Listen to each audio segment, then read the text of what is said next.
arrancar el día de, Vamos a arrancar el día de hoy con el tema de disposición de bienes de menores. Vamos a ver algunas nociones generales sobre este tema, conceptos, vamos a manejar también el tema procesal y vamos a hacer también un pequeño análisis a través de la jurisprudencia de lo que son las decisiones jurisdiccionales sobre la materia, ¿no? Ya la semana pasada hemos tenido una sesión, una charla. Saben que a mí me gusta que podamos, más que esto sea un soliloquio, me gusta que sea un conversatorio. Entonces, si tienen alguna inquietud en el interín que estamos desarrollando los temas, por favor, con la mayor amplitud y libertad, levanten la mano y todo comentario siempre nos ayuda a enriquecer, ¿correcto? Entonces, empezamos. En el tema de lo que es el proceso jurisdiccional para disposición de bienes de menores, tenemos que tener en cuenta que en nuestro ordenamiento jurídico va a existir una serie de instituciones que protegen los derechos del niño y del adolescente. Esto ya lo habíamos desarrollado en la sesión anterior. Dentro de ellos vamos a tener a la institución de la autorización judicial para disponer de los bienes del menor, que es básicamente la licencia que otorga el juez para la validez de determinados actos jurídicos especiales de disposición, a efectos de que se pueda habilitar a ciertas personas, los padres en general, o a sus representantes, entendamos nosotros en este caso tutores, de los incapaces, ¿correcto? Entonces, ese es el marco general y dentro de esto tenemos también nosotros que manejar mucho la noción de interés superior del niño, ¿no? Así como en la sesión pasada habíamos visto el tema del interés superior del menor con respecto al tema de la tenencia y del régimen de visitas, acá de igual forma, lo que se encuentra en discusión es la integridad del patrimonio del menor. Y en la medida que lo que se encuentra en discusión es la integridad y resguardo del patrimonio del menor, vamos a tener que ser muy cautelosos con el tema de la protección de sus derechos y de lo que viene a ser su interés superior. Nuevamente, este interés superior, el que le va a dar un contenido específico, va a ser el juez a cada caso concreto. Y por ello vamos a ver que los criterios jurisdiccionales en estos temas no son para nada pacíficos ni uniformes. Por el contrario, inclusive en la mayor parte de las jurisprudencias vamos a encontrar que las decisiones de la sala muchísimas veces se encuentran en oposición con las decisiones que pueden adoptar los juzgados sobre este particular e inclusive adoptar posiciones distintas o disímiles a lo que puede determinar el Ministerio Público, que actúa en estos casos como una especie de dictaminador, ¿no? Porque entendamos nosotros que en este tipo de procesos que guardan una especial tutela de los derechos de los menores, el Ministerio Público va a tener que ser parte y va a tener que ser una parte necesaria para poder garantizar la legalidad del proceso y la salvaguarda y protección del patrimonio del menor. Entonces, es más, eh, existe el criterio a nivel jurisdiccional de que en todos los casos, existe criterio a nivel jurisdiccional de que en todos los casos siempre el Ministerio Público actúe como dictaminador y como parte, ¿no? Entonces, el proceso judicial para disposición de los bienes de menores, ¿no? Es un proceso que es bastante, digamos, célere. Se va a revisar este tipo de procesos en una vía especial, que es la vía del proceso, en principio, no contencioso.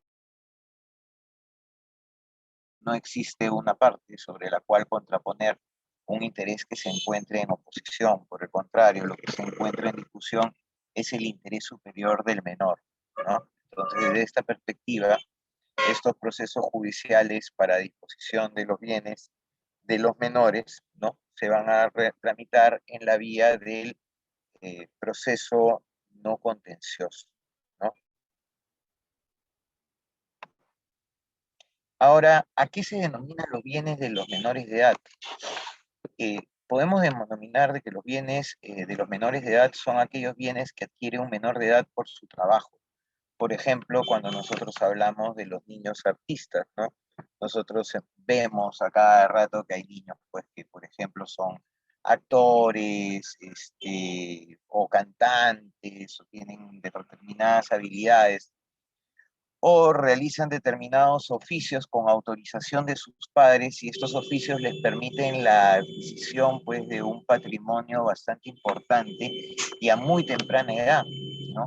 Lo cual determina pues de que este patrimonio tenga que ser cuidado y resguardado por parte del Estado. Nosotros nos acordamos mucho, no sé si en este caso ustedes se acordarán, me imagino que sí, de mi pobre angelito, ¿no? De Macaulay Culkin, este actor, ¿no? Que a muy temprana edad, creo que fueron 6 o 7 años, empezó a trabajar en películas de Hollywood, ¿no? Con esta saga de películas que sacó y que le procuraron un ingreso bastante importante. Y es más, en algún momento en los juzgados americanos justamente hubo un tema de discusión con respecto a la administración de sus propios bienes y cómo a muy temprana edad, me parece que a los 14 o 15 años, fue que este actor solicitó judicialmente tener la autonomía del manejo de su propio patrimonio, ¿no? Y después, en ese caso, se lo otorgó, con el resultado que ya todos conocemos, ¿no? Que fue lamentable, ¿no? Pero bueno, tampoco los padres del menor estaban realizando el mejor trabajo en resguardar sus bienes, ¿no? Era bastante cuestionable la actitud del papá, que era el que tenía el manejo del patrimonio en ese momento de este niño artista, en cuanto a cómo estaba gastando el dinero, ¿no? Básicamente en el proceso judicial se demostró de que lo estaba dilapidando y bueno, no fue distinto tampoco a cómo terminó administrándolo él mismo, ¿no? Guiado por una serie de malos consejeros, pero son situaciones que se presentan, ¿no? En la realidad. Entonces, una primera parte de estos bienes son bienes que pueden adquirir el ejercicio propio de trabajo, ¿no? Te estoy hablando porque estás para jugar. ¿Cuándo? Ya Creo tengo. que a alguien se le ha Oye, activado el audio, por favor. oye, vamos a jugar. Ah, ¿eres tú? Sí, por favor, sí, creo que a alguien se le activó el audio. Ya estamos. Listo. Muy bien. Entonces, también, por ejemplo, son bienes de los menores de edad, todos los bienes que pueda adquirir como consecuencia de algún acto de liberalidad, por ejemplo, ¿no? Como por ejemplo regalos o por ejemplo lo que puede ser herencias, legados, donaciones, ¿ok? Así como todos los bienes dinerarios que pueda tener, son cantidades líquidas de dinero que pueda tener el menor depositado a su nombre en distintas entidades del sistema financiero, ¿no? Entonces, lo primero que tenemos que tener en cuenta es un menor de edad encuentra la disposición, encuentra la capacidad, tiene capacidad de ejercicio, no. El menor de edad tiene capacidad de goce, ¿correcto?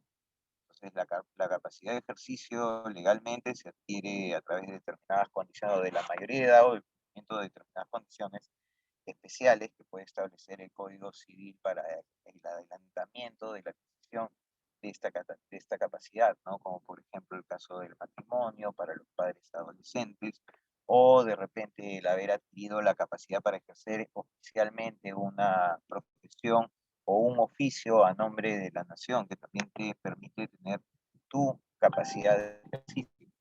Entonces, pero en los menores de edad tienen capacidad de goce, por lo tanto, ellos mismos no pueden ejercer sus derechos, sino que sus derechos son ejercidos a través de representantes legales. Ahora se abre la pregunta, ¿no?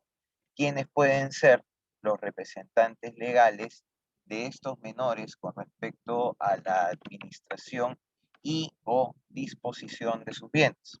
Entonces, según el Código Civil, ellos los podemos clasificar así, ¿no? Como los padres, siempre y cuando no hayan sido excluidos ambos, siempre y cuando no hayan sido excluidos del ejercicio de la patria potestad. En segundo término, el tutor, que puede haber sido, que haya sido nombrado a través de los procedimientos establecidos por la ley. Y también puede ser el curador especial que haya sido designado especialmente para el cuidado de sus bienes.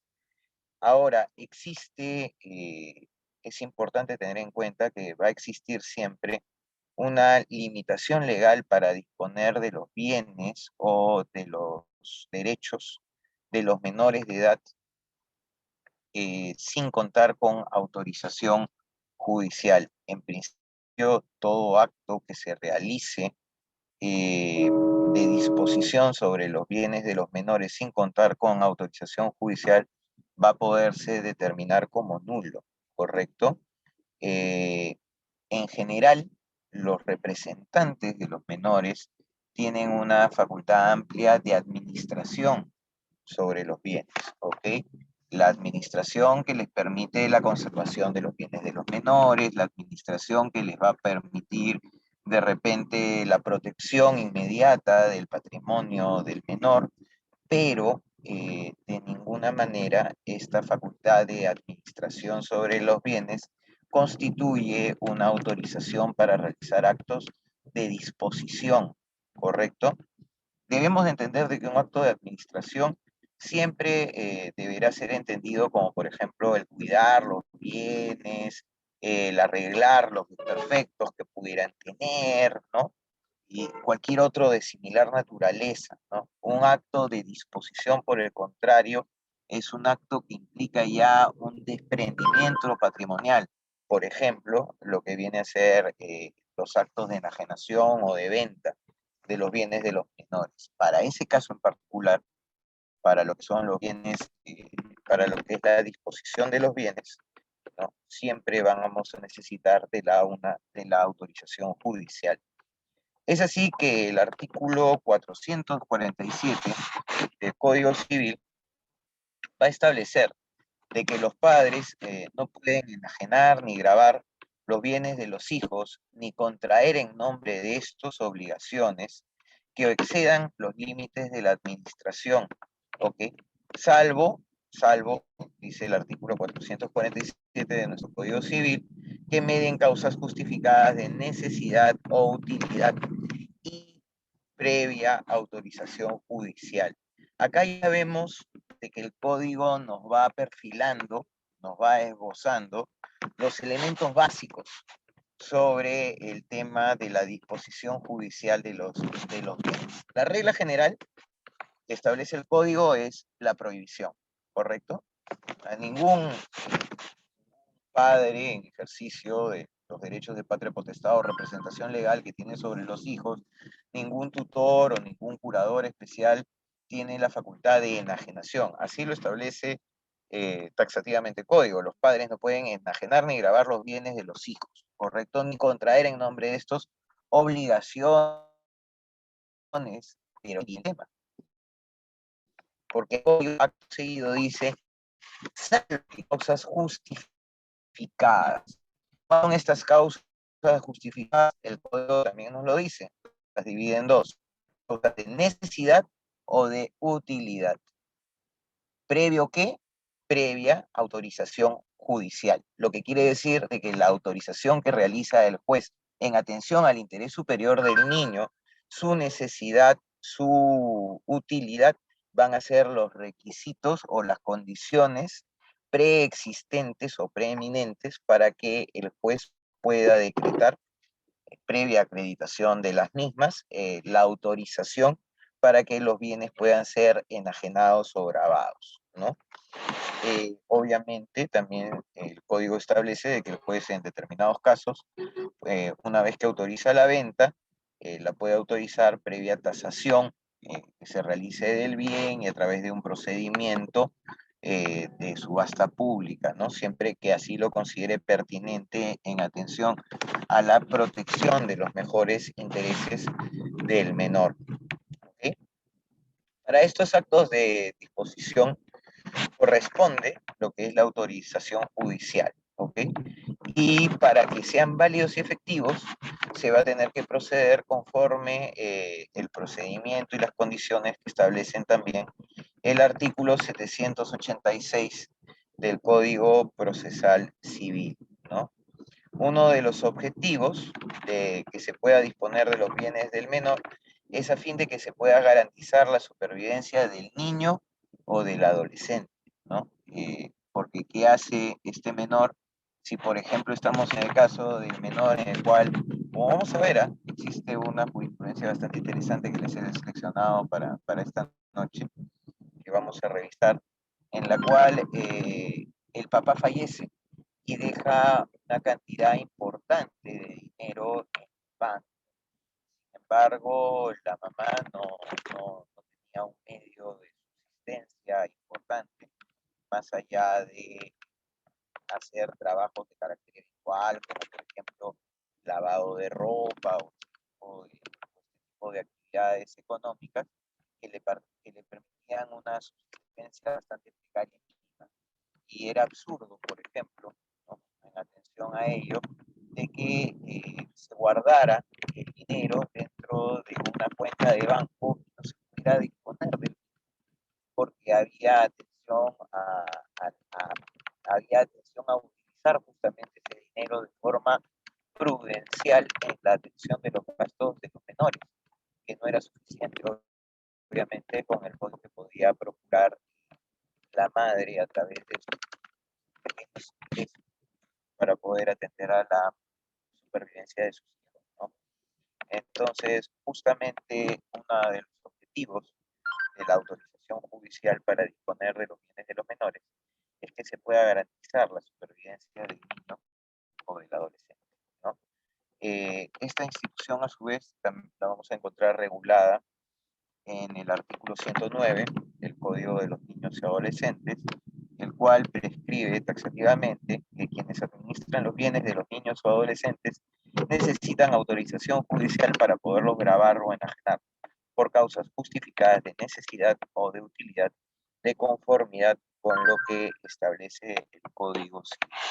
Entonces, hasta este momento hemos visto de que estamos manejando una serie de normas básicas, ¿correcto? Las normas básicas que estamos manejando son, primero, el Código Civil, luego el Código Procesal Civil y a su vez el Código de los Niños y Adolescentes. ¿Okay? Sobre el marco jurídico, además, podemos mencionar que tenemos todo un tema de protección a nivel constitucional. El artículo 2 de la Constitución Política del Perú señala que toda persona tiene derecho a la vida, a su identidad, a su integridad moral, psíquica y física, y a su vez a su libre desarrollo y bienestar. ¿Correcto? Entonces tenemos que hacer este tema de la protección del libre desarrollo y bienestar de la persona y además concordarlo con el artículo 4 sobre la protección a la familia. La comunidad y el Estado protegen especialmente al niño y al adolescente, a la madre y al anciano en situación de abandono. Y recordábamos en esta parte lo que les comentaba la clase anterior, la conversación anterior que tuvimos, sobre el cambio de paradigma a nivel constitucional a partir de la Constitución de 1993, que el tema dejaba de convertirse en protección y promoción matrimonial con una visión de lo que era la Constitución de 1999, de 1979, para transformarse en un principio de protección familiar y promoción matrimonial, con lo cual lo que se buscaba era una protección más amplia de otros grupos familiares que no provenieran de la familia tradicional o de la familia nuclear, ¿no? Y dentro de ellos mandamos pues, una serie de ejemplos como las familias reconstituidas o lo que vienen a ser las familias monoparentales, ¿no? Que cada día se vuelven más comunes. Entonces, dentro de este contexto constitucional es que nosotros vamos a tener que comprender o realizar una interpretación conforme a la Constitución de las normas que están contenidas en el Código Civil, ¿no? Tanto del artículo 447, que ya lo hemos revisado en extenso, cuando nos habla de la prohibición de los padres para poder gravar o enajenar los bienes de los hijos, y el artículo 448, que arreglamos seguido, es el que facilita la posibilidad de la autorización judicial para celebrar actos en nombre del menor, ¿no? Además, debemos atender, por ejemplo, en lo que respecta a las condiciones de procedencia, lo que establece el artículo 786 del Código Procesal Civil, ¿no? Cuando nos dice que se tramitan conforme a este subcapítulo sobre la autorización especial para disponer de los derechos de los incapaces, lo que son las solicitudes de los representantes de los incapaces que requieran una autorización judicial para celebrar o realizar determinados actos de enajenación, entendemos nosotros siempre, respecto de bienes o derechos de sus representantes, ¿no? Además, establece un requisito especial de procedibilidad cuando nos señala de que a la solicitud, o esta solicitud de autorización deberá estar anexada, además del contenido del documento del acto para el cual se contiene o se requiere autorización de ser el caso, ¿no? Entonces, pongamos, ¿no? Si se trata de la autorización para la venta de un bien, ¿ok? Porque existe una persona que está interesada en la compra, entonces obviamente se debería de anexar a la solicitud el contrato que se pretende suscribir con el interesado en la adquisición de este bien por parte del menor, o igualmente si hablamos de la constitución de una obligación, o por ejemplo de la constitución de una hipoteca, ¿ok? Entonces, ¿para qué? Para que pueda ser evaluado de forma conjunta por parte del juez y del fiscal como dictaminador a efectos a fin de que puedan brindar las opiniones correspondientes, ¿no? Ahora, el código del niño y del adolescente, hay acá sobre este tema dos disposiciones que me gustaría compartir con ustedes, ¿no? El artículo 109, en tanto señala lo que es la autorización para la administración de los bienes, que dice que quienes administran los bienes de niños o adolescentes necesitan de una autorización judicial para poderlos gravar o enajenar, ¿ok?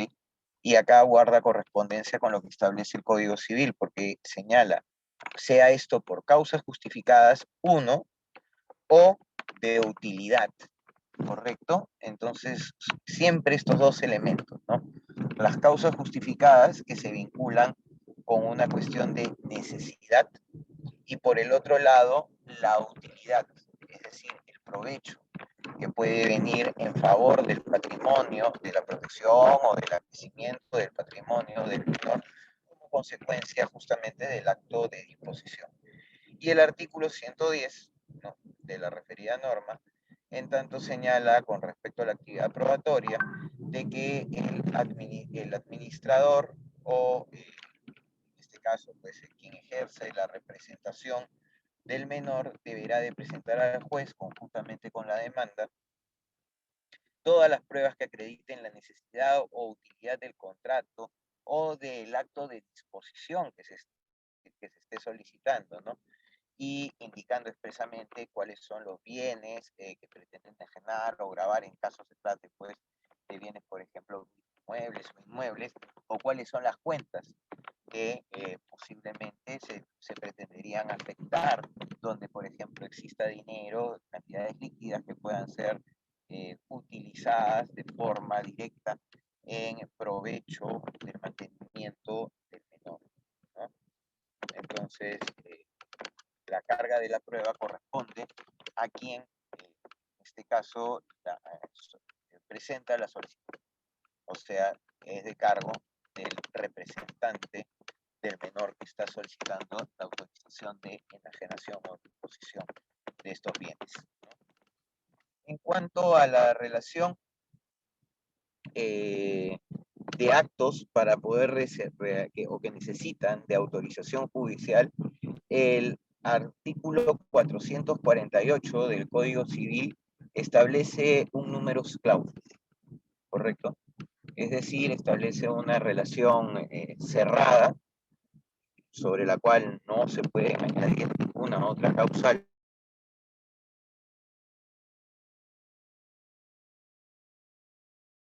en virtud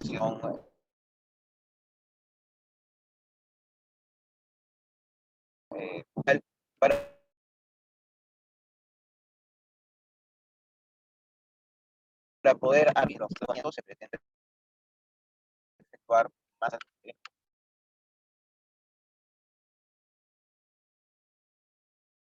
entonces la habilidad que no se ocurrió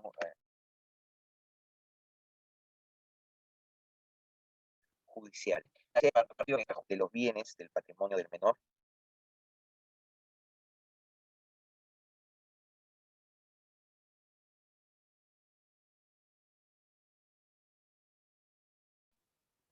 ¿Aló? Sí, se me fue la señal. ¿Me pueden confirmar que estoy acá de vuelta? ¿Me pueden escuchar? Doctor, está de vuelta. Ah, perfecto. Ok, muchas gracias. A ver, vamos a poner compartir pantalla otra vez para poder continuar. Ok, listo. Entonces, bueno, estábamos mencionando, ¿no? El arrendamiento de los bienes de los menores por más de 3 años requiere de una autorización judicial, plazos menores, entendemos nosotros, interpretación a contrario sensu que no. Para hacer partición extrajudicial, también va a ser requerida autorización judicial para lo que significa transigir o estipular cláusulas compromisorias o de sometimiento de arbitraje en cualquier contrato en el cual estemos ejerciendo la representación del menor. Definitivamente vamos a tener que contar con una autorización judicial, sobre todo en el caso, y a mí me parece bastante interesante este tema, arbitral, ¿no? Porque teniendo en consideración tanto más que se trata de un tipo de jurisdicción, de poder jurisdiccional que se ejerce de forma privada y cuyo, digamos, la composición de los tribunales arbitrales, las encuestas, procesos arbitrales ad hoc, pueden desarrollarse procesos arbitrales institucionales. Entonces, las posibilidades que se dejan abiertas a este tipo de cláusulas compromisorias de carácter arbitral es tan amplia y puede poner en tela de juicio de manera también bastante amplia lo que es la posibilidad de afectar de alguna forma el patrimonio del interesado, el patrimonio del menor, ¿no? Por lo cual va a requerir definitivamente de una autorización por parte del juez. Y acá, por ejemplo, podemos notar lo importante de anexar el documento, ¿no? O sea, por ejemplo, si estamos hablando de que estamos solicitando autorización para que nos podamos someter, incorporar una cláusula compromisoria de naturaleza arbitral. Entonces, el texto de esa cláusula arbitral compromisoria, estableciendo qué tipo de arbitraje es, o ante qué tipo de entidad, cuál es la entidad sobre la cual se va a someter, o cuáles son las reglas aplicables al arbitraje. Entonces, todo este tipo de indicaciones que normalmente son tan libres y tan sueltas para nosotros cuando tenemos el libre ejercicio de nuestros derechos civiles, van a tener una especial atención y van a tener que tener una especial mirada de cautela por parte del juez, y justamente lo importante es que sean anexadas a la solicitud que se presente en vía judicial. Si se trata, por ejemplo, con mayor razón, a la renuncia de una herencia, de un legado, de una donación, habría que justificar por qué se está efectuando esta renuncia, ¿no? ¿Por qué? Porque implicaría en principio un acto de desmedro, salvo que, ¿cómo se llama? De repente se esté realizando la renuncia, que se trata de una herencia sin beneficio de exclusión, y de repente las cargas que va a traer la herencia serían mayores que los beneficios patrimoniales, pero es un tema de análisis, ¿se dan cuenta? Y es un tema de análisis que tiene que ser sometido ante el juez, y es un tema de análisis que definitivamente va más allá de la simple voluntad o buena fe con la que pueda actuar el representante, ¿no? Porque estamos hablando del cuidado del patrimonio de un tercero, de un menor, sobre el cual podrían existir actos de aprovechamiento a los cuales lamentablemente en la realidad nunca ha sido ajena, ¿no? Celebrar contratos de sociedad o continuar en una sociedad establecida, que pongamos, por ejemplo, qué pasa si el padre o la madre del menor fallecen y eran socios o accionistas principales de una empresa, ¿ok? Entonces, obviamente, hay actos de administración que se deben de realizar sobre los bienes, el patrimonio de la empresa, y acá, pues, obviamente, la ley se pone en esta condición, ¿no? O con mayor razón para lo que se trata de la liquidación de la empresa, ¿ok? De la que forma parte de su patrimonio, para poder entregar dinero en préstamo, ¿ok? Se realiza, por ejemplo, mutuos dinerarios, o para aceptar dinero en préstamo, obviamente, lo que implica pues la asunción de una obligación de carácter pecuniario, necesitas de una autorización judicial para lo que se trata de la edificación, por ejemplo, la construcción de un nuevo piso en la casa que le han dejado como herencia al menor de edad, ¿ok? Bueno, justifiquemos la construcción del segundo piso, con qué finalidad, por qué se va a desarrollar. Se van a, no sé, de repente construir cuartos para que sean alquilados y esto le brinde un ingreso al menor que facilite darle mejores condiciones sociales, económicas, de manutención, perfecto, ¿no? Pero si se va a construir un segundo piso para después venderse y después no dar cuenta del dinero, definitivamente no, no se podría, ¿no?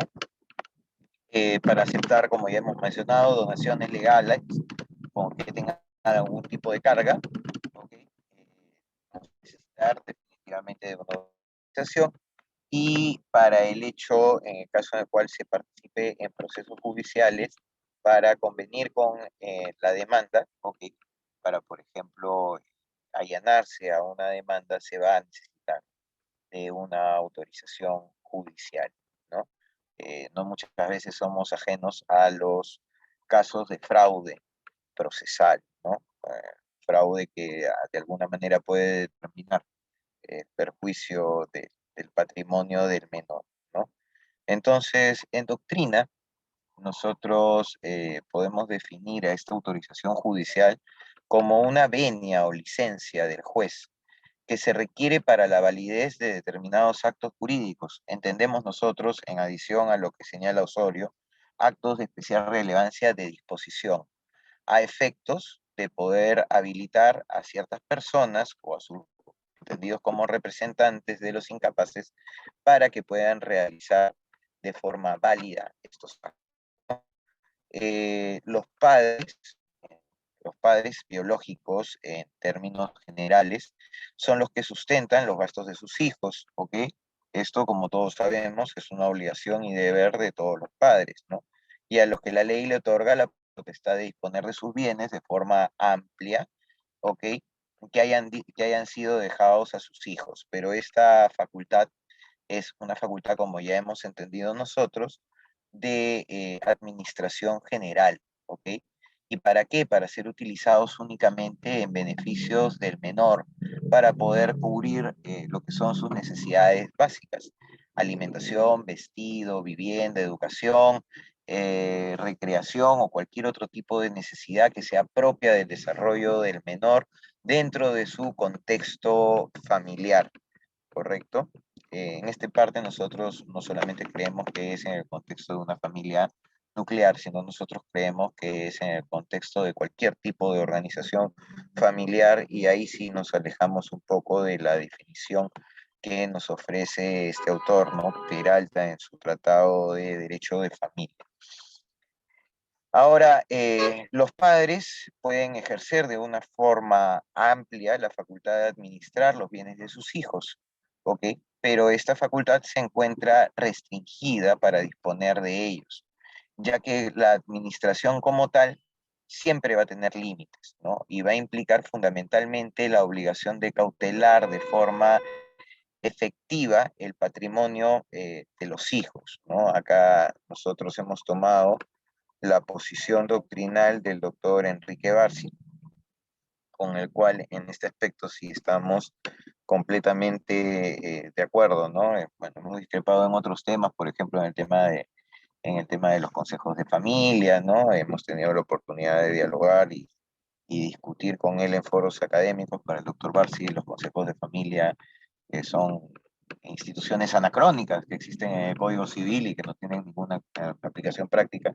Y bueno, en mi experiencia y ejercicio profesional, yo sí los he aplicado y más de una vez. He tenido como 6 o 7 experiencias en las cuales he tenido que constituir consejos de familia y han sido bastante exitosos, ¿no?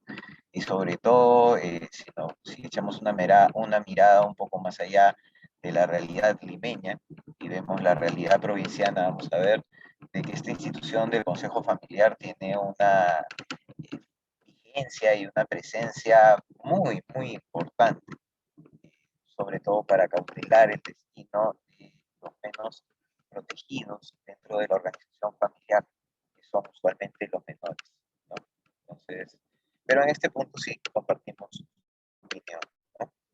Conforme lo establece el Código Procesal Civil y la Ley Orgánica del Poder Judicial, es el juez especializado el que tiene el deber de observar los procesos judiciales donde se trata de temas de disposición de bienes de los menores de edad. Bueno, en particular, acá debemos hacer nosotros una precisión. El juez especializado, en primer término, debemos mencionar de que es el juez especializado en familia, ¿correcto? A falta de un juez especializado en familia, donde se ubique el domicilio del menor, entonces deberíamos de observar un juez mixto. Y a falta de este último, y de manera ya absolutamente residual, podríamos decir, se tendría ejercer esta facultad el juez civil de la localidad, ¿no?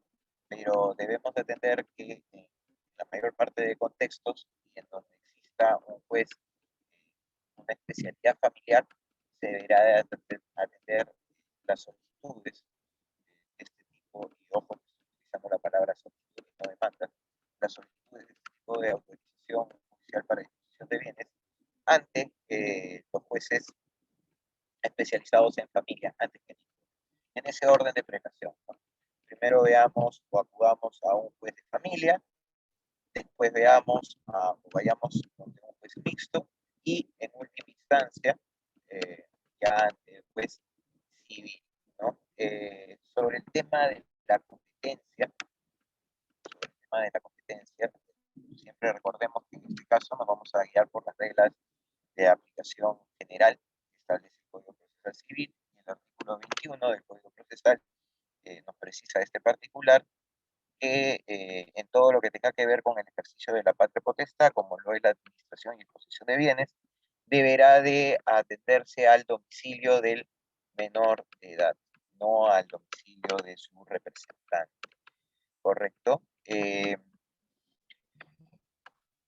Es importante que siempre, con respecto al orden del juez y la competencia territorial, no olvidemos, ¿ya? Este tipo de precisiones que parecen tecnicismos y parecen que a veces no fueran relevantes, pero si no les hacemos caso, si no las observamos debidamente, podemos innecesariamente generar dilación dentro del proceso, ¿correcto? Y resoluciones a través de las cuales o el juez se inhiba o no es competente, archive el caso, o en el mejor de los casos, lo derive a la mesa de partes para que se derive a su vez al órgano competente, o inclusive se presenten a veces recursos indemnizatorios como apelaciones, que no tengan sentido, la verdad, y lo único que hagan es analizar un proceso o que al ser no contencioso y tratarse de un tema de tanta importancia como la disposición de los bienes, que como hemos visto tiene que ver de forma directa con la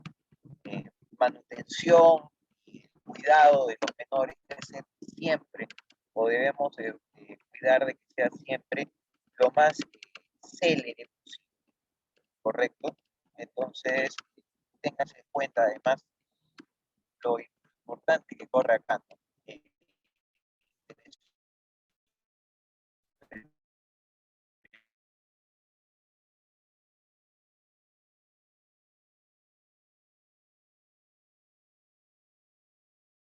Doctor, su señal está mal, disculpe.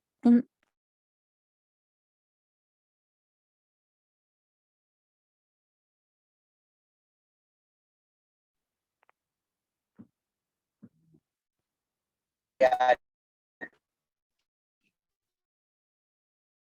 como abogado debe serme cuando es carga y responsabilidad del Poder Judicial, muy bien, que no es el Poder Judicial, pero cuando es carga y responsabilidad de nosotros como operadores de derecho, planteamos bien una demanda,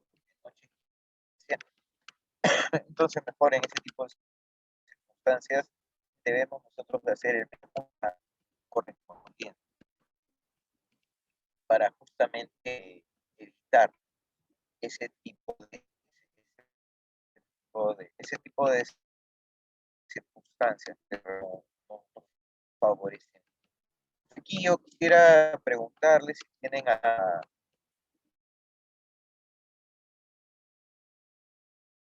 alguna duda, quieren partir con nosotros y vean que yo estoy atento a sus consultas, si quieren me las pueden realizar a través del chat, ¿no? O si no, levantan la mano y la hacen directamente por acá, por este medio. Así que, a ver, los voy escuchando si es que tienen alguna duda, alguna inquietud para que puedan participar, por favor.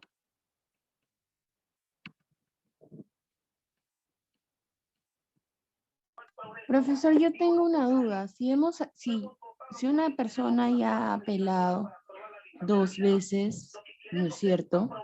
Una sentencia o sea, si la persona ya ha apelado una vez una sentencia por alimentos, ¿la puede apelar por segunda vez cuando está pidiendo el aumento en los alimentos? O sea, ¿hay tope para apelar esa sentencia? Ya, ok. Ok, en el tema de los alimentos se presenta una situación bastante interesante, ¿no? Es una muy buena pregunta, porque en el tema de los alimentos, primero no existe una cosa juzgada absoluta, ¿ok? ¿Por qué? Porque una pensión de alimentos tiene un carácter variable, porque las necesidades del menor y las condiciones del otorgante o del obligado a otorgar esta pensión alimenticia no son constantes o inmutables a lo largo del tiempo. No es lo mismo hablar de las necesidades de un ser humano cuando tiene 3 o 4 años de edad que hablar de las mismas necesidades de ese ser humano cuando ya pues es un adolescente, un preadolescente, un niño de 10, 11 años o un joven de 15, 16. Obviamente sus necesidades varían, pueden aumentar o decrecer, así como también la capacidad que tiene el obligado para pagar estos alimentos, ¿no?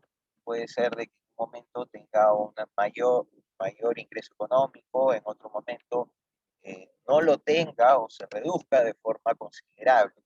Y por eso existen este tipo de instituciones como son el aumento o la reducción de los alimentos. Se pueden solicitar ahora, obviamente existen siempre tiempos prudenciales. ¿Ya? Antes de un año de haberse establecido un monto, una cifra para alimentos, no se va a poder pretender establecer ni el aumento ni la reducción de los mismos, ¿ok? Pero pasado este periodo, sí, y obviamente también va a ser revisable, una resolución que tiene carácter revisable, y no solamente que tiene carácter revisable, sino que además va a tener la posibilidad de ser impugnada, ¿correcto? ¿Por qué? Porque en este caso cada pronunciamiento es un pronunciamiento independiente, nada tiene que ver el pronunciamiento original sobre el cual se estableció una obligación alimenticia primigenia y sobre el cual se pudo haber apelado, ¿no? Y quedar consentido o no, con un segundo pronunciamiento en el cual lo que se encuentra en discusión es justamente el incremento o la reducción de la pensión de alimentos. En ese caso correspondería el poder apelar igualmente el tipo de fallo que se dé, ¿no? En una primera instancia. Ese sería el tema. por ahí. Si hubiera Profesor, alguna- y sí, sí, profesor, y si yo, por ejemplo, ingresé a una audiencia sin abogado, porque supuestamente me le iban a reprogramar y al final no me la reprogramaron, ¿no es cierto? Yo recibí, supongamos que yo recibí una llamada del juzgado y me dijeron que le iban a reprogramar la audiencia y finalmente no la reprogramaron. Asistí sin un abogado y no me fue bien, ¿no? Tampoco puedo pedir la nulidad de esa sentencia, ¿no? Tendría que esperar el año para que recién yo pueda volver a demandar, a demandar el aumento de alimentos. ¿O qué otra cosa bueno, podría hacer? ahí realmente habría que evaluar el tema en particular, pero por lo que me estás mencionando, yo creo que no, porque en ese caso en particular estás hablando de un tema ya de afectación al derecho al debido proceso, que me parece que iría por otro lado, ¿no? ¿Por qué? Porque no se realizó la audiencia dentro del contexto establecido, dentro de los márgenes que había dispuesto originariamente el juzgado. Es más, se realiza una audiencia sin contar con la presencia de un abogado, ¿no? Lo cual constituye pues, un quebrantamiento absoluto a lo que es el defensa. Entonces, por ese lado existen los mecanismos procesales para poder impugnar una sentencia que obviamente adolece pues, de graves vicios de carácter procesal, ¿no? Y que afectan directamente la resolución del derecho sustantivo, más allá de que acá pudiera existir o no una protección a través de la estabilidad de las resoluciones judiciales por su falta o no de impugnación. Creo que se podrían evaluar caminos alternativos, ¿no? Para poder impugnar su eficacia. Pero como te digo, eso tendría que ser objeto de una evaluación mucho más precisa del caso en concreto. Pero por lo que me mencionas, sí, yo creo que existirían varios caminos, no solamente uno, ¿no? De nada, encantado de poderte enseñar. Maribel nos menciona de que la señal, no se me escucha bien, no se me entiende muy bien, discúlpame Maribel, parece que estamos con algún pequeño problemita con la señal del internet. A ver, pero en todo caso, aprovecho, Maribel, si es que tienes alguna duda para que nos la puedas comentar, o de repente algún aspecto que no se ha escuchado bien, que no se me entendió bien, justamente por este tema del internet. Así que por favor te invito para que puedas compartir con nosotros para poder de repente hacer un poquito en ese sentido. Te escuchamos, Maribel, ¿estás por ahí?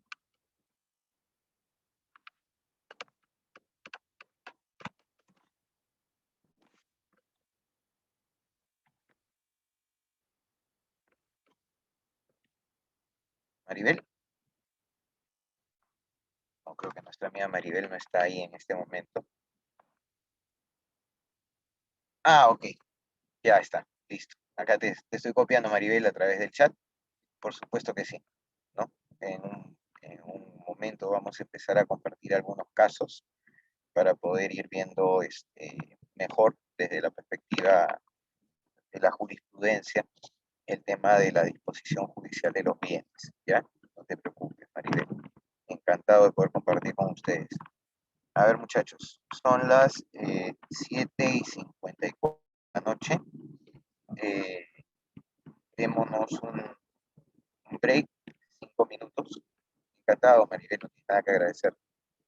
Démonos un break de 5 minutos y también de pasada aprovechamos como que se estabiliza un poco mi señal de internet y procedemos a la segunda parte de esta exposición, donde justamente vamos a proceder a hacer algún análisis de temas jurisprudenciales. Entonces, aprovechamos para tomar un cafecito, tomar un poco de aire, fumar un cigarrito y volvemos en 5 minutos.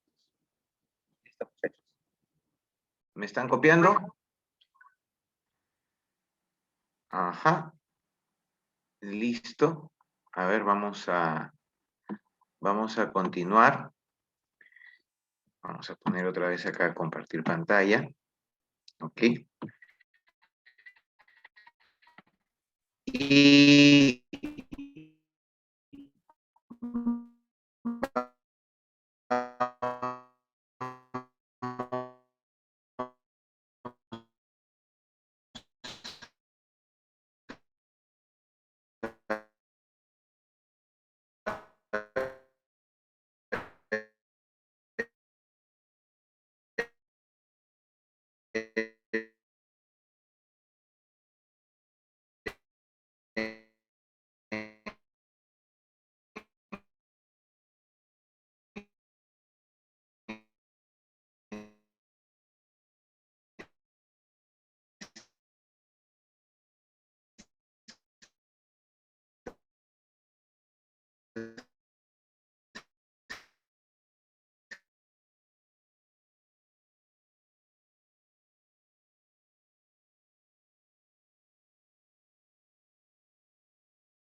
Muy bien, habíamos visto cuáles son las funciones del Consejo de Familia, ¿no? Las funciones del Consejo de Familia se constituyen básicamente a la protección de los intereses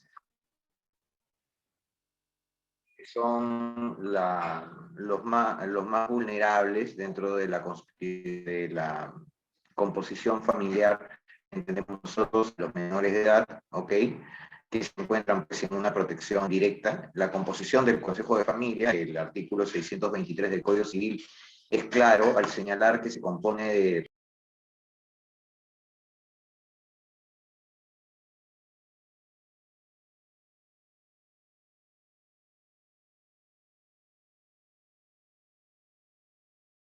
Gracias, mil disculpas por el inconveniente técnico, ¿ya?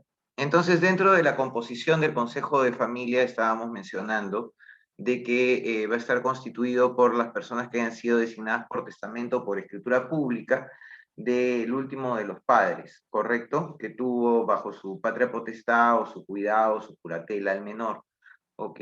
Entonces, a falta de estas personas estará compuesto el Consejo de Familia por los abuelos, las abuelas, los tíos, las tías, los hermanos, o sea, los familiares directos, la familia directa del menor o del incapaz. ¿Ok? Los hijos, si es que se trata de una persona que tiene hijos, ¿no? Podría ser un mayor de 14 años que tiene hijos. Problemática del Consejo de Familia, ¿no? Esto era lo que justo estábamos comentando hace un tiempo al inicio de la exposición que les mencioné, que era un tema que yo discutía con el doctor Barsi, ¿no? Porque el doctor Barsi decía, el Consejo de Familia no existe, ¿no? El Consejo de Familia es una institución que debe ser abolida, abrogada, desaparecida por completo del Código Civil. Porque él mencionaba, ¿no? De que no, él en su experiencia profesional no había visto un solo caso en el cual hubiera tenido que constituir un consejo de familia. Y yo por el contrario, y que le parecía una institución decimonónica, heredada del Código Civil por tradición jurídica del Código Civil de 1852, pero que a ese entonces, era el año 2010 o 2012 quizás, ya estaba completamente superada, ¿no? Nosotros, por el contrario, en nuestra experiencia profesional, y se lo hicimos ver, sí habíamos operado con un consejo de familia, no con uno, con varios, hasta con 6 consejos de familia en aquel momento de mi vida, y había tenido experiencias muy exitosas con el tema de consejo de familia, ¿no? Sobre todo en el tema de protección de incapaces. Había visto temas, por ejemplo, en el cual se había tutelado a través del consejo de familia la mejor protección y derechos de una una miembro de la familia que lamentablemente era una persona que tenía alteraciones mentales, era loca, ¿no? Entonces, a través de este consejo de familia se había tutelado su mejor cuidado y su mejor, las mejores medidas para su protección.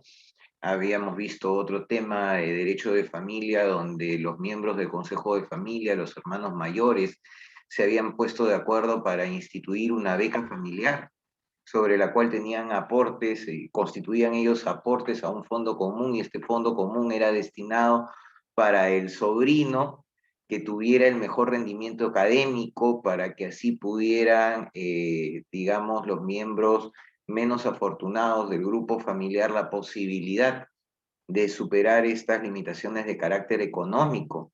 En algún momento también vimos un tema de autorización y disposición de bienes a través de un consejo de familia.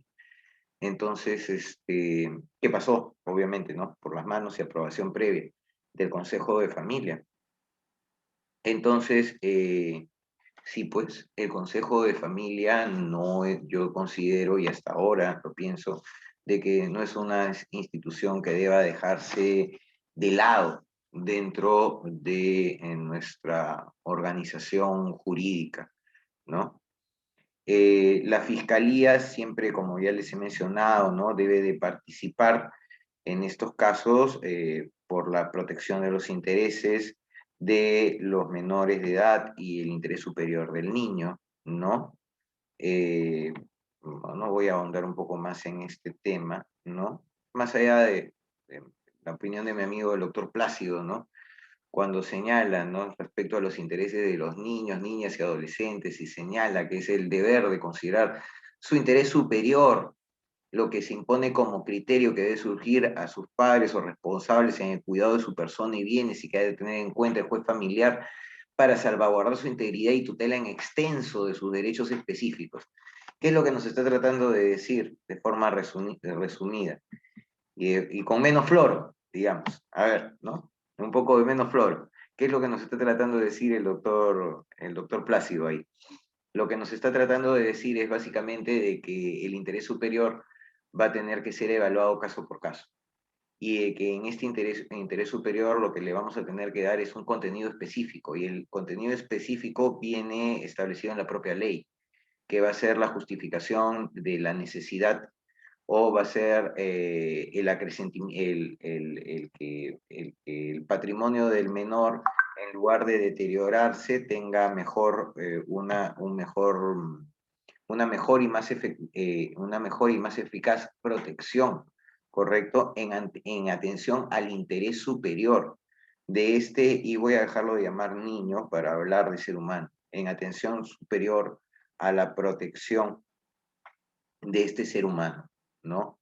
En general, todos los derechos y todos los principios yo considero de que deben ser interpretados, y de que desde la perspectiva de la judicatura y de la perspectiva de los abogados litigantes, llenar su contenido a partir de la protección superior del ser humano, teniendo en consideración el artículo 1 de la Constitución, que tan importante es, ¿no? Que dice que la persona humana es el fin supremo de la sociedad y del Estado. Pues bien, démosle contenido a ese artículo primero, porque ese artículo primero va a irradiar todo el resto de nuestra Carta Constitucional, que esperemos, Dios mediante, no sea cambiada, porque es una buena Carta Constitucional. Acá hay problemas de personas, no de instituciones, y las cosas no se solucionan de un plumazo, ¿correcto? Ni se soluciona la economía ni la desigualdad por decreto. Pero en fin, eso es otro tema. Pero yo creo que los abogados y los operadores jurisdiccionales estamos llamados a brindarle contenido a estos principios. Y el contenido siempre debe ser la protección superior, el interés superior del ser humano, no solamente del niño o del adolescente, ¿ok? En lo que es mejor o lo que depara unas mayores fortalezas para su futuro, ¿ok? Entonces, con respecto a la acreditación, ¿no? Que tiene que ver justamente con este contenido que se le debe dar interés superior. Entonces, ¿qué es lo que debemos de acreditar? Debemos de acreditar de que la disposición de estos bienes se realiza por causas justificadas de necesidad, o van a ser útiles para el patrimonio o directamente el representado, ¿ok? Los padres no van a poder enajenar ni gravar los bienes de los hijos, ni contraer en nombre de ellos obligaciones que puedan exceder los límites de la administración ordinaria, ¿ok? Eso es un tema que nosotros tenemos que tener en cuenta. Necesidad. ¿Qué entendemos por necesidad? debe ser entendida como la indicación de que no existe otro bien que emplear para cubrir lo que requiere el menor para subsistir, ¿ok? Entonces, un menor que, por ejemplo, uno de sus padres tiene recursos suficientes para atender a su eficaz cuidado, mantenimiento, no tendría por qué, ¿correcto? No tendría por qué recurrirse a la utilización del patrimonio del menor para atender, para atender estas necesidades, ¿no? El padre no puede decir, no, que es que mi hijo tiene un dinero depositado en una cuenta bancaria heredado de la extensa fortuna de su madre, ¿no? Y yo necesito, y como él tiene ese dinero, entonces yo, ¿por qué tengo que gastar del mío para tener que atender a sus necesidades? Mejor utilicemos el dinero de él para que yo pueda comprarme, no sé, un carro, un Mercedes, ropa, irme de viaje o lo que fuera. ¿Comprendería eso la necesidad del menor? Definitivamente no. ¿Correcto? Y menos aún teniendo en atención de que es obligación de los padres atender, ¿no? El desarrollo y protección de sus hijos, ¿no? Entonces, en ese contexto es que se debe entender la necesidad. ¿Ok? Los medios probatorios que se pueden aportar en este sentido son los más amplios, ¿ok?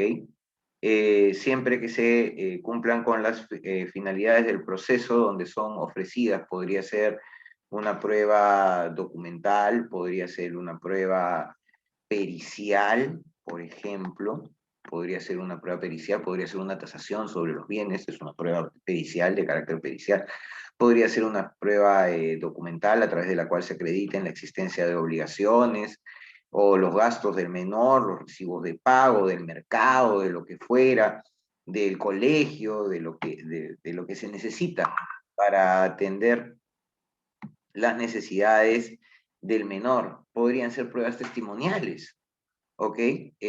Para poder acreditar de repente el estado de necesidad en la que se encuentra el menor o los cuidados especiales que se tienen que desarrollar para poder atender a su subsistencia.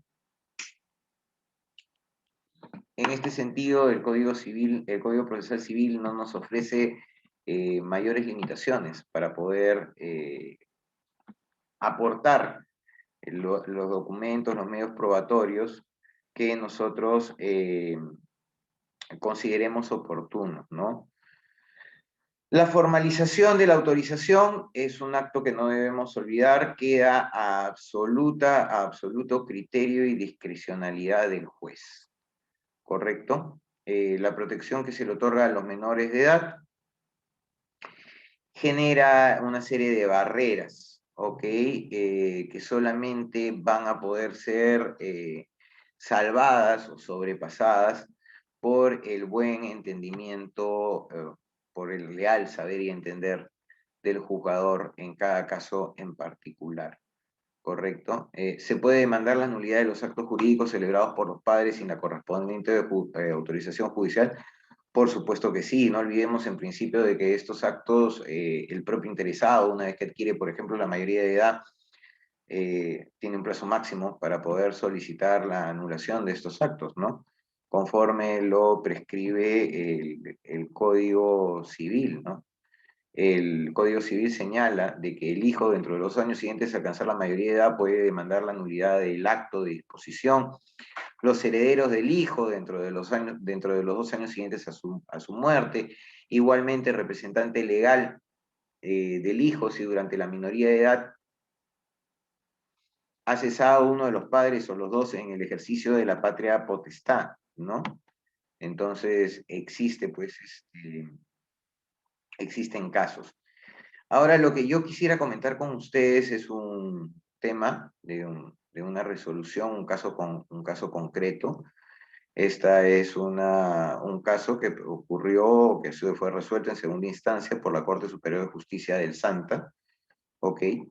El demandante, por atención y protección al menor, vamos a denominarlo a través de sus siglas, fue RBLR, ¿ok?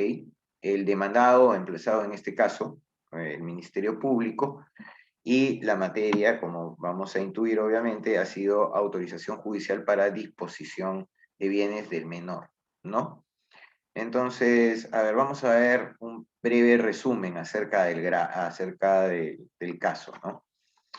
Viene en grado de apelación concedida a la parte demandante que declara sobre la sentencia, que declara fundada en parte la solicitud que fue presentada por RBLR, disponiendo que remitan a ese despacho solamente la suma de 300 nuevos soles provenientes de la cuenta de ahorro números tal del Banco de Crédito del Perú a favor del niño de iniciales JORL de 10 años de edad, quedando intangible la cuenta hasta por la suma de 7.000 nuevos soles, salvo por motivos de extrema necesidad que se encuentren debidamente acreditados, ¿no? Asimismo, se ordena en esa sentencia, se remita la suma de 300 nuevos soles de la cuenta también, de una cuenta específica, la 210 del Banco de Crédito del Perú, a favor del otro hijo de 7 años de edad, quedando intangible la cuenta número 310 por la suma de 7.100 nuevos soles. También, salvo por motivos de extrema necesidad, y no autoriza la compra de un terreno solicitado por la demandante. En este caso particular, ¿qué era lo que ocurría?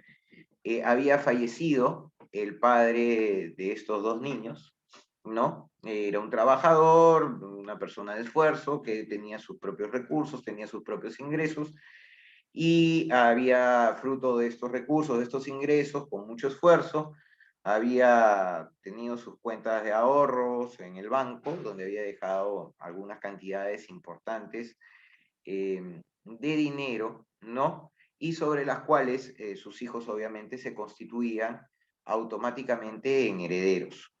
Entonces, al constituirse en herederos, este dinero era intangible y la madre no podía disponer del mismo, ¿correcto? Motivo por el cual la madre solicita una autorización judicial para que se le asigne un monto, que era un monto mínimo que ella pedía, que era de 300 soles mensuales, a ser debitado mensualmente de cada una de estas cuentas, y además que se le autorizara para que sobre el remanente, la diferencia, se autorizara la adquisición de un terreno que iba a permitirle poder afrontar de mejor manera los gastos de sus menores hijos. La demandante, además, que era la representante legal, la mamá de los niños, alegaba además de que ella realizaba trabajos de carácter manual, muy primarios, ¿ok? Básicamente se dedicaba al lavado de ropa de las vecinas, lavaba ajeno, ¿ok? En castellano, lavaba ajeno, ¿no? Ayudaba a las vecinas, lavaba sus ropas, etc. Y eso le permitía un ingreso, pero este ingreso era demasiado exiguo, demasiado pequeño, y no le permitía atender de forma debida las necesidades de sus menores hijos. Entonces, la sentencia de primera instancia cuenta con la opinión desfavorable a la petición de la madre de parte del Ministerio Público, y es por ello que el juez ordena el pago de esta suma irrisoria de 300 nuevos soles y prohíbe de que se utilice el dinero en la adquisición de ningún dinero, ¿no? ¿Cuáles son los fundamentos del recurso de apelación? Los podemos revisar acá. Básicamente nos dice de que la CUBO, ¿no? Incurre en un error al concluir que con el retiro del dinero de propiedad de los menores se pretenda evadir su obligación de madre, puesto que desde el fallecimiento de su esposo ha sido ella el único sustento de sus menores hijos, lavando, como les había mencionado, lavando ajeno, ¿no? Lavando ropa ajena y realizando algunas labores menores para cubrir las necesidades básicas. Que resulta imposible acreditar documentalmente, como pretende la CUBO, los gastos en pan, verduras, azúcar, movilidad y otros que se generan a diario, porque obviamente ella, con una economía familiar bastante deprimida, no iba a hacer sus compras pues a Totus o a Plaza Vea o a Wong, ¿no? Sino iba ella humildemente, como todos nosotros, al mercado de cerca de su casa, donde tiene su casera, donde finalmente la casera también, que la conoce, la ayuda y le regala ciertas cosas, y entonces tampoco le vamos a pedir de que la casera pues le extienda una boleta de venta, ¿no? Sobre los 3 o 4 soles de verdura o de la fracción de pollo que ella pueda, que ella pueda comprar para tratar de hacer un caldo para sus hijos, ¿no? Es absurdo. Entonces, esto es parte del argumento de ella en su apelación, ¿no? No tienen, que ella también menciona de que no tiene sentido de que sus hijos tengan que pasar necesidades, existiendo un dinero que necesitan, que es de la cuenta de su padre, y que es fundamental para su adecuado desarrollo, ¿no? Nos suena bastante conocida esta situación cuando, por ejemplo, quieren embargar o utilizar fondos que no les corresponden para hacer cosas que no deben, porque se creen de que son todopoderosos porque van a tomar el poder en el Estado, ¿no? Bastante interesante, ¿no? Se ve, lo vemos en la vida diaria, lo vemos en lo micro, lo vemos en lo macro. Y en cuarto lugar, se necesita un lugar para vivir y no le autorizan disponer del dinero para comprar un terreno, lo cual ella considera es completamente injusto, ¿no? La sala, ¿qué es lo que señala? He resumido, digamos, los fundamentos esenciales, los criterios los fundamentos esenciales de la sala. Los hemos dividido así. Es cuestión previa dejar establecido que si bien los representantes legales de los incapaces ejercen derechos civiles de sus representados según las reglas de la patria potestad, tutela y curatela, van a existir determinados actos de disposición de derechos y bienes de los incapaces que van a deber realizarse con previa autorización del órgano jurisdiccional, ¿ok? Y para esto, dice la sala, deben de existir dos presupuestos, los que ya hemos revisado, ¿no? Y que giran al interés, alrededor del interés del incapaz, el interés superior. La necesidad y la utilidad. Ya lo hemos revisado y repasado hasta el cansancio. Ello conforme lo prevé el artículo 109 del Código de los Niños y Adolescentes. En ese sentido, tiene que los padres no pueden enajenar ni gravar los bienes de los hijos, ni contraer en nombre de ellos obligaciones que excedan los límites de la administración, salvo por causas que sean justificadas, dice la sala, de necesidad o de utilidad y previa autorización judicial, como es el caso, porque se estaba solicitando, facultándose al juez a disponer en su caso que las disposiciones de fondos se hagan previamente cuando requieran de los intereses de los hijos, ¿correcto? Con la partida de defunción, dice la sala, que obra folios 4, se acredita el fallecimiento del padre de estos menores, de iniciales ARR, ok, que se produce el 22 de febrero del año 2010 en el distrito de Virú, provincia de Virú, pero el departamento de La Libertad, a causa de un accidente de tránsito. Además existe un acto de protocolización de una sucesión intestada, que también obra en autos, que los declara como herederos universales a los referidos menores, ¿ok? Siendo que en tanto son beneficiados de un seguro económico que ascendía a la suma de 14.200 nuevos para cada uno, ¿no? Que el accionante ha referido de que sus menores hijos carecen de vivienda y que residen en casa de los abuelos de los menores, y de que esto hace de que enfrenten, pues obviamente, una serie de incomodidades, por lo que pide autorización para adquirir un inmueble que está ubicado en un asentamiento humano, ¿no? En particular, en el asentamiento humano Teresa de Calcuta, Manzanaca, lote 16, Villa María, Nuevo Chimbote, de 108 metros cuadrados de área y un área construida de 73 metros cuadrados, o sea, un piso, que está valorizado en la suma de 14.900 nuevos soles, conforme a una tasación que ha adjuntado ella misma, que corre a folios 54 y 57, además con fotografías a folios 58, ¿no?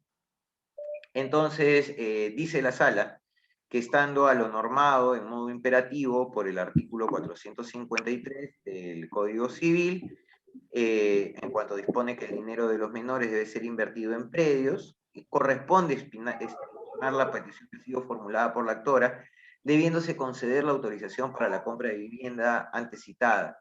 para cuyo efecto se debe proceder a la formulación del contrato de compraventa, lo que dijimos previamente, ¿no? Lo importante es anexar los documentos. En este caso, por ejemplo, observamos que ¿no? de formalización a nombre de los menores, lo cual puede generar una dilación adicional, ¿no? Si hubieran tomado la molestia de haber anexado el contrato de compraventa, este tipo de pronunciamiento en específico de la sala, hubiera resultado innecesario, ¿no? En cuanto a las necesidades de los menores, la suma mensual ordenada por el funcionario de primera instancia considera la sala ha sido insuficiente, por lo que debe autorizarse la disposición de un monto superior equivalente al 10% de una unidad impositiva tributaria, hasta agotar los importes que han sido depositados en las cuentas bancarias, ¿ok? Por lo demás, estando a las edades de los menores, se presume que se encuentran en un estado de necesidad. Estamos hablando de 2 niños, un niño de 10 y una niña de 7 años, en condiciones de desempeñar actividades económicas que les permitan obtener ingresos para cubrir sus necesidades básicas como vivienda, salud y educación. ¿Correcto? A efectos de garantizar su crecimiento y desarrollo físico y psicológico, y en mérito a lo expuesto resulta razonable autorizar a la recurrente la disposición de dinero en la forma antes acotada. Por último, revocan en parte la sentencia, la modifican en el sentido de que se autorice y se confirma en cuanto se declara fundada en parte la demanda. ¿Correcto? Muy bien. Entonces, me gustaría de repente escucharlos a ustedes si es que tuvieran alguna inquietud con respecto a esta resolución, si nos podrían comentar cuál es su idea antes de que yo les comente la mía. Así es que los micrófonos están abiertos, por favor. Me gustaría escucharlos.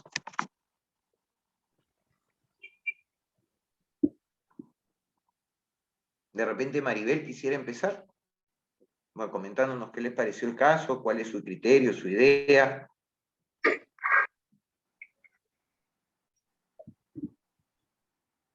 Judith, Manuel, Keila, a ver, alguno que quiera comentarnos qué le pareció o qué le parece la resolución de la sala, ¿no?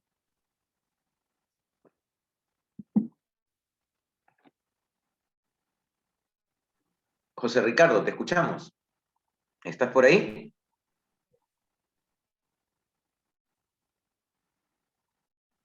Bueno, a ver, entonces daremos nosotros nuestras opiniones, ¿correcto? A ver si después nos vamos nosotros sumando, si piensan que estoy en lo correcto, ¿no? Pero yo creo firmemente de que la sala en este caso corrigió la plana, y se la corrigió bien al juzgado de primera instancia, ¿no? Resultaba, ya hemos visto, y les había mencionado justamente esta amplitud que teníamos para poder presentar medios probatorios en este tipo de circunstancias, en este tipo de temas, resulta bastante importante, ¿no? Que se pudieran presentar pruebas documentales, testimoniales, en este caso la peticionante, que era la madre de los menores, le había solicitado al juzgado y el juzgado de forma muy alegre le había dicho, pues no, no te doy, ¿no? Y no te doy, ¿por qué? Porque no me has presentado, pues, acá recibos con los que tú me digas o me acredites cuánto estás gastando, pues, en comida, ¿no? Oye, usted, señor, pero si está hablando de que es una señora que está en estado de extrema necesidad, se han presentado declaraciones testimoniales de los vecinos que han acreditado. La señora, por último, hasta lava ajeno, por el amor de Dios. ¿Y a usted se le va a ocurrir pedirle de que le presente qué? ¿Una copia de qué quiere? ¿Del perejil? ¿De los 20 centavos de perejil que puede comprar? ¿O de los, no sé, 3 o 4 soles que puede gastar de repente en patita? Para poder tratar de hacer un caldo, para poderles dar de algo de comer a sus hijos. O sea, ¿en qué cabeza? ¿Cuál es el criterio del juzgador en ese caso, no? ¿Y cuál fue el criterio del Ministerio Público también como dictaminador? Porque definitivamente la señora no le alcanzaba con su propio peculio, con sus propios ingresos para poder tratar de darles un mantenimiento de vida digno a sus hijos, en lo más mínimo. Entonces, ¿dónde queda la proporcionalidad? Tanto más si la señora está manifestando que no vive ni siquiera en casa propia. Está bien, si no tiene casa propia y no tiene los medios económicos para poder adquirir una, pues bueno, es comprensible y razonable que esté en casa de los padres. Pero en la medida en que sí tiene esos medios económicos para poder adquirir una vivienda, y es más, ha aportado como medio probatorio al juzgado una tasación, ¿ok? Le ha dicho al juzgado la ubicación exacta del bien que quiere adquirir, el precio de adquisición, hasta tomas fotográficas del bien que ha pretendido adquirir, un bien para nada pomposo, un terreno de 100 metros cuadrados con un área de construcción en una sola planta de 76. Lo elemental para poder vivir ella con sus 2 hijos. En atención a que nos preguntamos, entonces, se encuadra el criterio de razonabilidad del juez. ¿Dónde quedó lo que tantas veces mencionamos, que era el tema del interés superior del menor en este tipo de casos y su debida salvaguarda? Pues parece que quedó de lado, ¿no? Y no le faltaba razón a la demandante en las expresiones que había realizado en los fundamentos, pues los 4 principales son los que les he resumido ahí. Es mucho más extenso su recurso de apelación, pero traté de sintetizarlo así, de esa forma. No le faltaba razón en los argumentos de su escrito de apelación, ¿no? Básicamente no existía razonabilidad en la sentencia judicial. Y esto es lo que justamente observa la sala, ¿no? Y dice, bueno, ok, vamos a autorizar para que se pueda comprar hasta por este monto y sobre el remanente, el saldo remanente, vamos a autorizar además a que pueda retirar un dinero mensual equivalente al 10% de una UIT hasta que se extinga ese dinero. Bueno, pues le servirá para vivir 1 año, tal vez 2, quién sabe, ¿no? Pero la ayudará en algo. Y por último, ya tendrá también una base sobre la cual partir, que es por lo menos una casa donde poder ella acogerse con sus hijos sin estar a la expectativa de que el día de mañana, por más que esté en la casa de los abuelos, estos lo puedan fallecer o puedan venir o haber problemas de carácter familiar o terminándolos echándolos a la calle. Entonces, en este tipo de temas, no nos olvidemos mucho de que no somos robots. O sea, si hay algo que puede diferenciar a nosotros como abogados del resto de carreras, es que somos seres humanos y que estamos en contacto con las personas. Y de que las leyes no están hechas para regular marcianos, ni la vida de robots, sino está para regular la vida de seres humanos que viven, sienten, tienen necesidades y que no podemos olvidar eso. Y que no por un exceso de formalismos podemos nosotros pretender dejar de lado lo que es la efectiva protección de las personas dentro de un contexto de comunidad y dentro de lo que es un contexto de aseguramiento, ¿no? Del ser humano, como les digo, ya no solamente del interés superior del niño, sino en atención a ese principio general establecido en nuestra Constitución Política de 1993, de la cual nos debemos sentir muy orgullosos, ¿no? Que es la protección de la dignidad del ser humano. El error no está en las normas, el error muchas veces está en los seres humanos. Entonces, queridos amigos, si no hay preguntas por el momento, me parece que no, entonces vamos a dejar la clase acá. Nuevamente un placer poder haber compartido con ustedes algunas notas de carácter general, espero no se hayan aburrido, les pido disculpas si es que han habido problemas con el tema de la internet, eso ya excede a mi capacidad, es un tema logístico, por el cual le reclamaré profundamente a Telefónica, pero al margen de ello, nuevamente muy agradecido de poder haber estado acá con ustedes, de haber compartido a la invitación que me cursaron para poder compartir algunas ideas. Y bueno, esperemos vernos la próxima semana, esperemos de que este fin de semana ocurra lo mejor para el Perú, esperemos no dar un salto al vacío y esperemos de que las personas piensen eh, en que siempre tenemos que defender nuestra libertad. Como abogados es lo que defendemos, ¿no? Ustedes tienen ahí disposiciones que hablan sobre el acto jurídico. Y el acto jurídico cuida la voluntad de las personas. Eso es lo más importante. La ley cuida la voluntad de las personas, cuida la libertad de las personas. Y lo que no podemos hacer de ninguna forma es renunciar a nuestra libertad. No renunciemos a ella, señores. Y bueno, nos vemos la próxima semana y bueno, me van a disculpar. Que vive el Perú. Hasta luego.